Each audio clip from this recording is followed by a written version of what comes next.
And so today I would like to share with you something I've been working on. And it will help you better understand the ladder of consciousness. And I believe that this is vital because it reveals the interconnected nature of our spiritual, mental, and collective existence. Each level represents a deeper alignment with truth, love, and universal wisdom, guiding us to transcend ego-driven limitations and to embrace our higher purpose. By exploring this progression, we cultivate self-awareness, compassion, and unity, ultimately fostering personal growth and contribute to the betterment of humanity. This understanding serves as a roadmap for living a life of deeper meaning and spiritual fulfillment. And just before we start, I'm going to invite you to close your eyes and take a few deep inhales and gently exhale through your mouth, bringing your awareness from your mind to your heart so that you can open to receive and integrate this knowledge to support you on your path.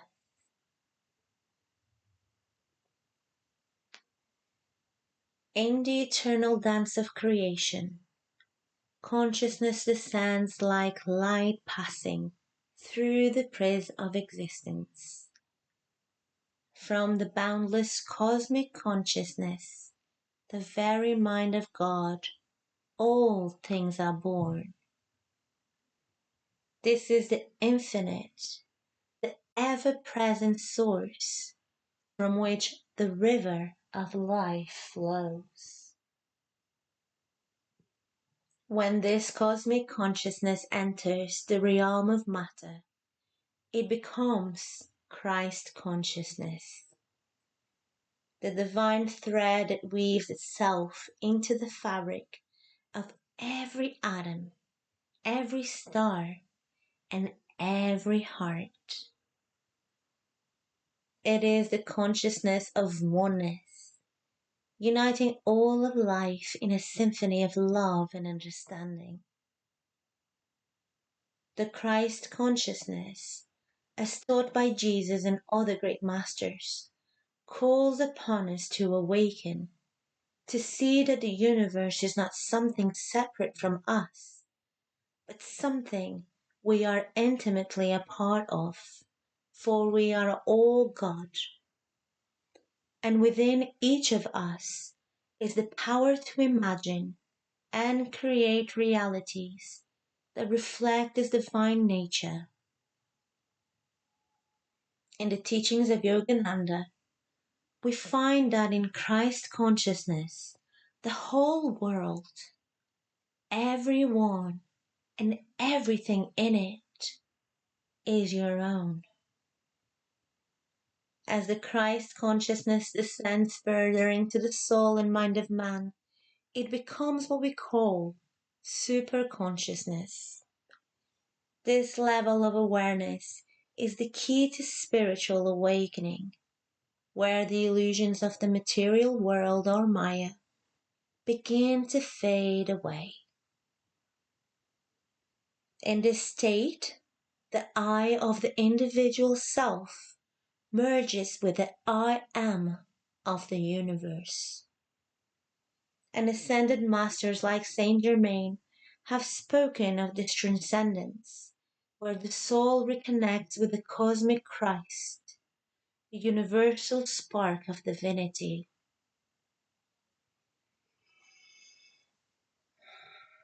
And so I bring forth the teachings of quantum physics that remind us that consciousness is not bound by time or space, but exists as a field of infinite possibilities.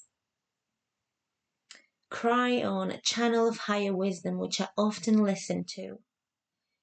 He often speaks of the journey from this limited human perspective to super consciousness, where we begin to see ourselves as multidimensional beings of light, co-creating with the entire universe.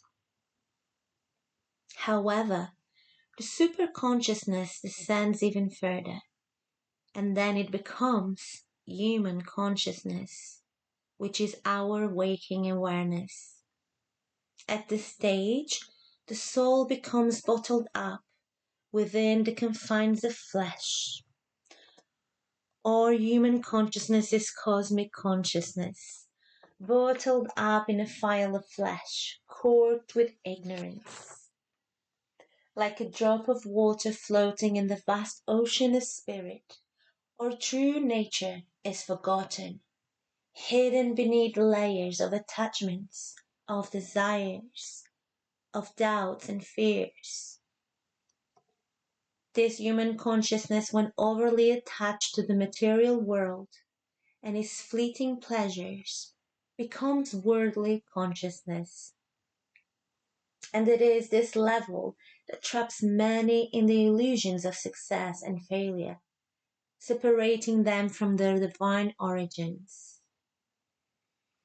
And so, as Manly P. Hall and Neville Goddard say, it is the outer world that is simply a reflection of our inner state. And I'll repeat that. The outer world is simply a reflection of our inner state. As we shift our awareness inward and reconnect with the Christ within, we begin to realize that the material world is not our master, but our servant. At its lowest vibration, worldly consciousness can even descend lower into evil consciousness, where the mind is used to harm others or even oneself. In this state, one is completely severed from the light of the soul, drowning in ignorance and ego. This is the greatest challenge of the human experience, and yet it is the starting point of the spiritual journey. The ancient scriptures, like those found in the Book of Enoch, describe the fall of the angels as a metaphor for this descent from light to darkness. But as Enoch also reminds us, redemption is always possible, for within every soul lies the seed of divine consciousness, awaiting to ascend once more. And so, dear one, the journey of consciousness is not one way. It is what we can call or refer to as the path back to unity. As we seek to rise from worldly consciousness back to the higher realms, we must cultivate love, empathy, and self-awareness. For you are more powerful than you know. And through spiritual practices such as sound healing, meditation, and the refinement of our own thoughts, we can begin to lift the veil of ignorance that keep us bound to material existence. The emerald tablets, which are believed to be written by the ancient sage Hermes Trismegistus, echoes this amazing wisdom as they speak of the power of the human mind to ascend from the physical world back to the spiritual realms. Man is in the process of changing to forms that are not of this world. He shall be made like unto a star, and shall move forward into the heavens.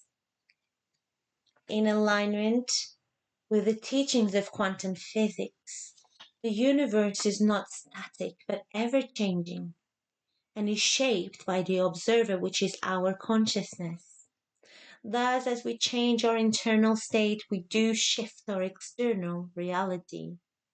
This is the essence of Christ consciousness, the realization that we are creators, capable of manifesting divine love and unity on earth.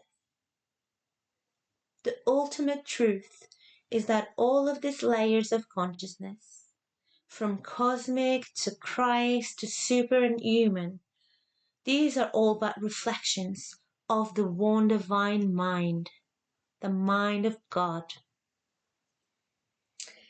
And I'd like to leave with this, that in Him are all things contained. There is no end, for He is the beginning and the end, the Alpha and the Omega. And I'll repeat that. In Him are all things contained. There is no end, for He is the beginning and the end, the Alpha and the Omega.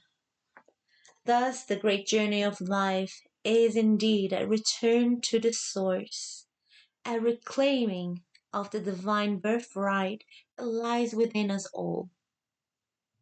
As cosmic consciousness awakens within us, we become vessels of divine love, capable of transcending the limitations of the physical world and returning to our true nature, which is one with all there is. This poetic exploration, incorporating the wisdom of ancient texts and modern thinkers, reminds us that consciousness is not static. It is a dynamic force guiding us toward unity with the divine, whether through the lens of quantum physics for those that are more science-orientated, or the teachings of ascended masters. We are all on a journey of awakening back to the cosmic consciousness from which we came from and to where we're all return in the end. And so it is.